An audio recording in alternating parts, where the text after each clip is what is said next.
Dear students, आज हम ई lecture में ले रहे हैं CE 308 एनवायरमेंटल इंजीनियरिंग का यूनिट 11 एनवायरमेंट लॉज, पर्यावरण के नियम। एनवायरमेंटल लॉ क्या आवश्यकता है, क्या है ये नियम? पर्यावरण व वन मंत्रालय का मुख्य कार्य देश के प्राकृतिक संसाधन के संरक्षण हेतु बनाए गए नियमों व कानूनों को लागू करना है। सरकार ने पर्यावरण से संबंधित नियमों का प्रथम उल्लेख चौथी पंचवर्षीय योजना में आरंभ किया। इसमें भारत के विकास को पर्यावरण के विकास के साथ समन्वित किया गया। इसी कार्य हेतु पर्यावरण योजना व समन्वय राष्ट्रीय समिति का गठन किया गया। वर्ष 1974 में संसद द्वारा जल अधिनियम लागू किया गया। इसी के बाद जल अधिनियम में आवश्यक संशोधन कर जल शेष अधिनियम वर्ष 1977 में लागू किया गया। वर्ष 1981 में वायु प्रदूषण अधिनियम लागू किया गया। तत्पश्चात भारत सरकार द्वारा विभिन्न अधिनियमों को लागू किया गया। तो सबसे पहले हम देखते हैं जल प्रदूषण अधिनियम। ये आपका सिलेबस का यूनिट 11.1 है। जल प्रदूषण अधिनियम 1974, वाटर पोल्यूशन एक्ट 1974। यह जल प्रदूषण रोकथाम व नियंत्रण अधिनियम के नाम से भी जाना जाता है। अब इस अधिनियम के क्या क्या पॉइंट्स हैं, क्या क्या इसके हाइलाइट्स हैं, वो हम देखते हैं। पहला है, यह अधिनियम जल प्रदूषण के रोकथाम एवं नियंत्रण के लिए बनाया गया है। इसके माध्यम से बोर्ड मंडल का गठन किया जाता है जो जल प्रदूषण की रोकथाम व नियंत्रण करते हैं। अधिनियम द्वारा बोर्डों को अधिकार एवं कर्तव्य प्रदत्त किए गए हैं। दूसरा पॉइंट है, प्रदूषण से तात्पर्य जल का अशुद्धिकरण तथा उसमें भौतिक, रासायनिक और जीव विज्ञानी परिवर्तन करना है, अथवा सीवेज या अन्य कोई औद्योगिक उत्सर्ग जो कि सर्वसाधारण के लिए जल को हानिकारक बनाता है, किसी निजी, व्यावसायिक, औद्योगिक, कृषि या किसी अन्य न्याय संगत कार्य के लिए अयोग्य या पशु पक्षी अथवा जलीय वनस्पति के लिए अयोग्य कर दे। जल का अशुद्धिकरण ही जल का प्रदूषण होता है, जो मनुष्य, पशु पक्षी के लिए हानिकारक होता है, जिसके कारण कई प्रकार के रोग हो जाते हैं। मनुष्य कई प्रकार के रोगों से ग्रस्त हो जाता है। तीसरा, केंद्रीय प्रदूषण नियंत्रण board, central pollution control board ने एक पूर्णकालिक सभापति, 5 नामित अधिकारी मतलब नॉमिनेटेड ऑफिसर, 5 नामित प्रांतीय बोर्ड अधिकारी, 3 नामित गैर सरकारी व्यक्ति, 2 नामित औद्योगिक इकाई अधिकारी तथा 1 पूर्णकालिक सचिव होगा। प्रांतीय बोर्ड में एक पूर्णकालिक सभापति, 5 प्रांतीय सरकार नामित अधिकारी, 5 प्रांतीय सरकार की स्वायत्त शासी संस्थाओं से नामित व्यक्ति, 3 नामित गैर सरकारी व्यक्ति, औद्योगिक इकाइयों के नामित व्यक्ति तथा 1 पूर्णकालिक सचिव होगा। सदस्यों का कार्यकाल 3 वर्ष होता है। बोर्ड की मीटिंग 3 माह में कम से कम एक बार होनी होती है। कोई विशेष कार्य के लिए कमेटी बना सकता है जिसमें बोर्ड तथा बाह्य दोनों प्रकार के व्यक्ति सदस्य हो सकते हैं। केंद्रीय बोर्ड के कार्य, फंक्शन ऑफ सेंट्रल बोर्ड, केंद्रीय सरकार को जल प्रदूषण संबंधी सलाह देना, प्रांतीय बोर्ड के कार्य का एकीकरण, प्रांतीय बोर्ड को जल प्रदूषण जांच तथा शोध कार्य में सहायता प्रदान करना, जल प्रदूषण विशेषज्ञों की ट्रेनिंग, जल प्रदूषण संबंधी जानकारी संचार माध्यमों द्वारा जनसाधारण को प्रदान करना, संबंधित तकनीकी एवं सांख्यिकी सूचना एकीकृत और प्रकाशित करना। सरकार की सहायता से जल में मानक स्थापित करना तथा समय समय पर उन्हें पुनः निरीक्षित करना। जल प्रदूषण रोकने के लिए राष्ट्रव्यापी कार्यक्रम चलाना। ये थे केंद्रीय बोर्ड के कार्य, सेंट्रल बोर्ड के फंक्शन थे। अब हम देखते हैं फंक्शन ऑफ स्टेट बोर्ड, प्रांतीय बोर्ड के कार्य क्या है। प्रांतीय सरकार के जल प्रदूषण रोकने के कार्यक्रम का संचालन करना, प्रांतीय सरकार को जल प्रदूषण संबंधी सलाह देना, जल प्रदूषण संबंधी राज्य स्तर की सूचनाओं एकत्रित और प्रकाशित करना, जल प्रदूषण रोकने के लिए अनुसंधान करना, विशेषज्ञों की ट्रेनिंग में केंद्रीय बोर्ड की सहायता करना, सीवेज तथा उत्सर्गों का उपचार की दृष्टि से निरीक्षण करना, जल प्रदूषण के मानक स्थापित एवं पुनः निरीक्षण करना, जल उपचार के कारगर एवं सस्ते तरीकों को निकालना, सीवेज तथा उत्सर्ग के उपयोगी प्रयोग ज्ञात करना, सीवेज तथा उत्सर्ग हटाने के उचित तरीके निकालना, मानक स्थापित करना उपचार के लिए, सरकार को उन उद्योगों की जानकारी देना जो हानिकारक उत्सर्ग बाहर उत्सर्जित कर रहे हों। बोर्ड के सदस्य अधिकारी या अधिकृत व्यक्ति किसी भी उद्योग में उत्सर्ग जल का नमूना ले सकते हैं।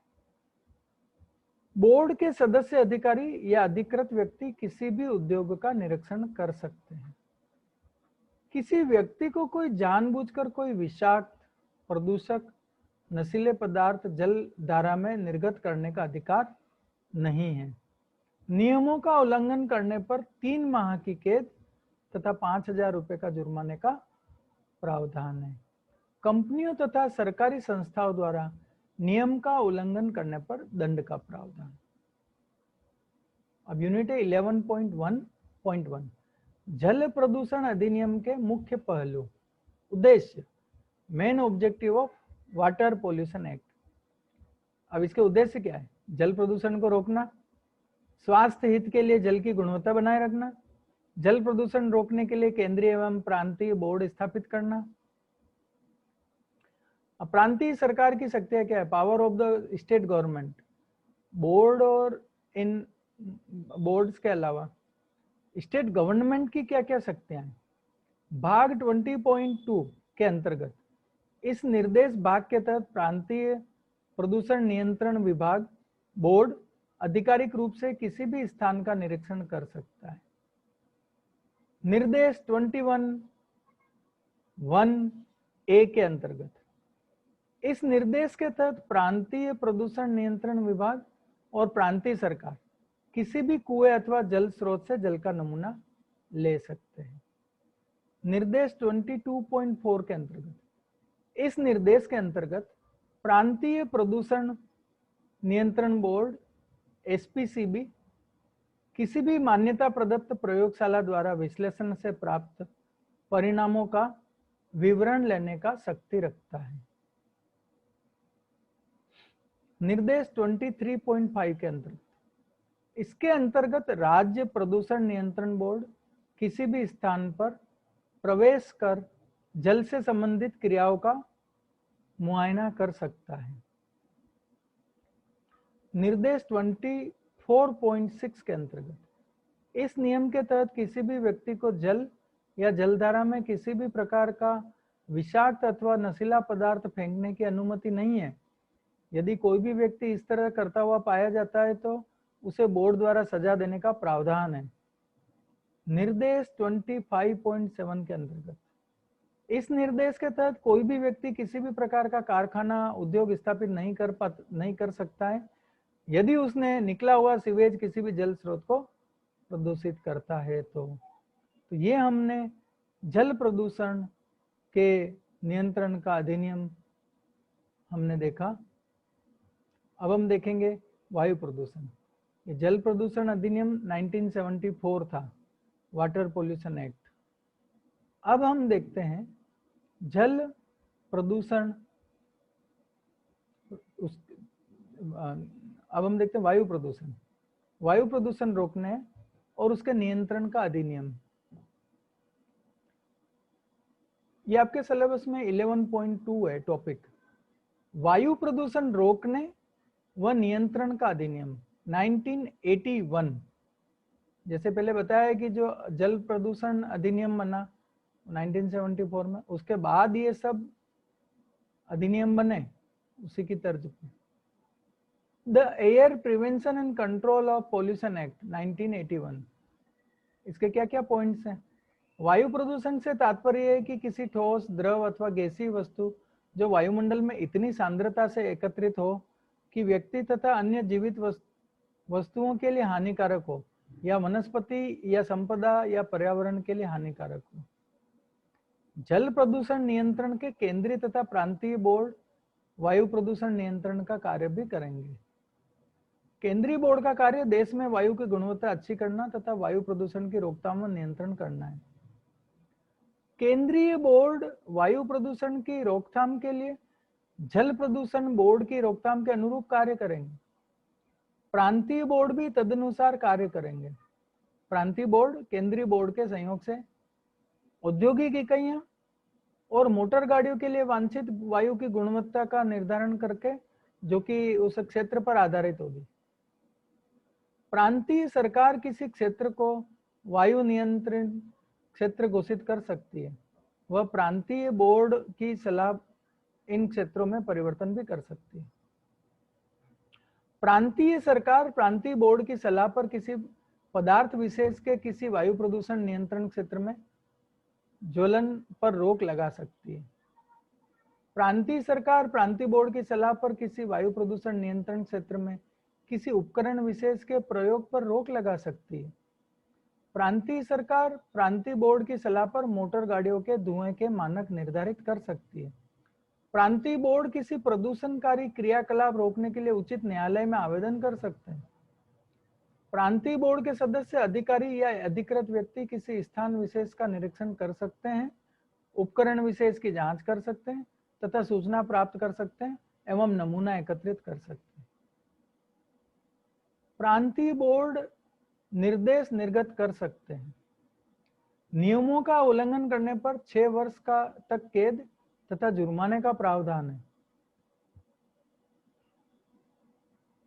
कंपनियां तथा सरकारी संस्थाओं द्वारा नियम का उल्लंघन करने पर दंड का प्रावधान है।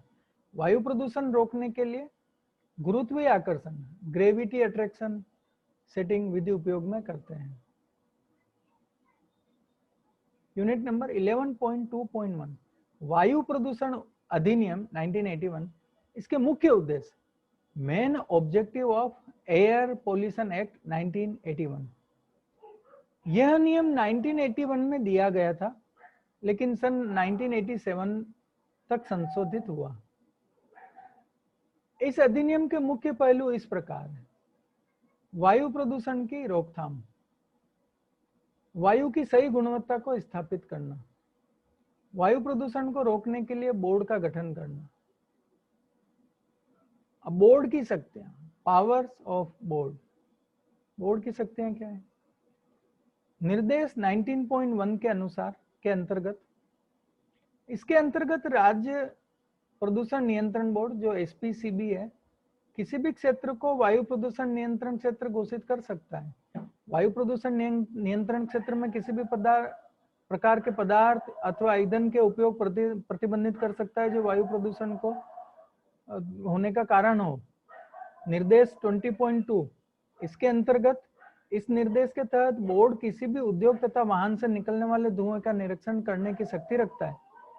निर्देश 21.3, इसके अंतर्गत किसी भी व्यक्ति प्रदूषण नियंत्रण बोर्ड केंद्रीय अथवा प्रांतीय की अनुमति के बिना वायु प्रदूषण नियंत्रण क्षेत्र में किसी भी प्रकार की इंडस्ट्री, उद्योग स्थापित नहीं कर सकता है। निर्देश 22.4 के अंतर्गत, इस निर्देश के अंतर्गत किसी भी व्यक्ति वायु प्रदूषण नियंत्रण क्षेत्र में उद्योग स्थापित नहीं कर सकता जो वायु प्रदूषण के कारकों को निष्कासित करती हो। ऐसे कारक जो वायु प्रदूषण बनाते हो और उस एरिया में है तो उसको, उस यूनिट को स्थापित नहीं किया जा सकता है।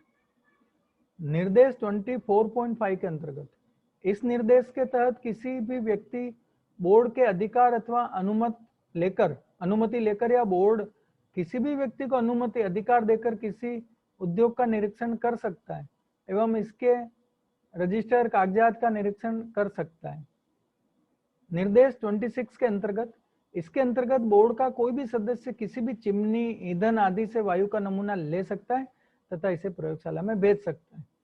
तो ये हमने देखे अभी कि बोर्ड की क्या शक्तियां हैं और वायु प्रदूषण अधिनियम 1981 इसके क्या उद्देश्य हैं, और जो वायु प्रदूषण अधिनियम है इस वायु प्रदूषण को रोकने के लिए कंट्रोल और पोल्यूशन का एक्ट 1981 जो कि 87 में जाके लागू हुआ, उसके बारे में हमने देखा। और जल प्रदूषण अधिनियम, उसके बोर्ड, जल प्रदूषण अधिनियम 1974, वाटर पोल्यूशन एक्ट 1974, ये हमने अभी यूनिट 11 में देखा है। आप इन वीडियो को देखते रहें। मेरा नाम धर्मेंद्र कुमार चंगेरिया है, राजकीय पॉलिटेक्निक महाविद्यालय बांसवाड़ा से। ये सब्जेक्ट CE 308 थर्ड ईयर का, हम इस तरह के और वीडियो लेकर आएंगे, आप इसमें देखते रहें।